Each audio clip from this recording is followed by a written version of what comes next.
mna utaratibu pale sokoni au mna chati ambayo huwa mnaandika? Kwanza niseme kwamba mimi mwenyewe binafsi ni mfanya biashara pamoja na kwamba ni kiongozi. Ni mfanya biashara wa spice, ninalo duka kubwa pale eneo la kuuza samaki chini na mabucha. Kuanzia partisheni ya kwanza kwenda mbele, mimi ni miongoni mwa wafanya biashara wa spice kubwa sana, masala zote nakuwa nazo. Hili jambo ambalo kama umeniuliza ni kwamba hata sisi ni wanachama wa TAHA. TAHA ina program ya kuleta bango lake ambalo linaeleza scoreboard, inaelekeza kwamba tungule leo inauzwa kiasi gani, iwe ya bara iwe ya Zanzibar, au viazi vitamu, viazi mviringo, bei ya leo ni kiasi gani. Kwa ni bado tu kulileta. Ipi inakuwa juu, hii ya bara au ya Zanzibar? Inategemea sasa na msimu wenyewe.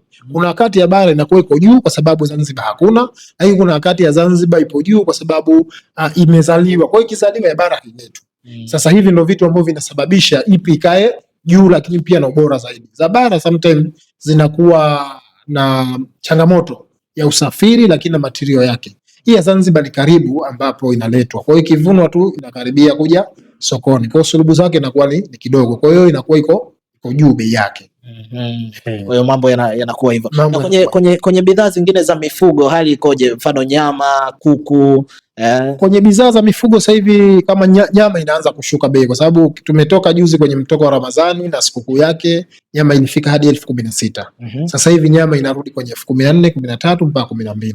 Sawa, ile nyama safi, na hii ya mfupa inakuwa kwenye 9,000 mpaka 10,000. Kwa sasa hivi lakini tuna biashara sana kubwa pale ya kuku.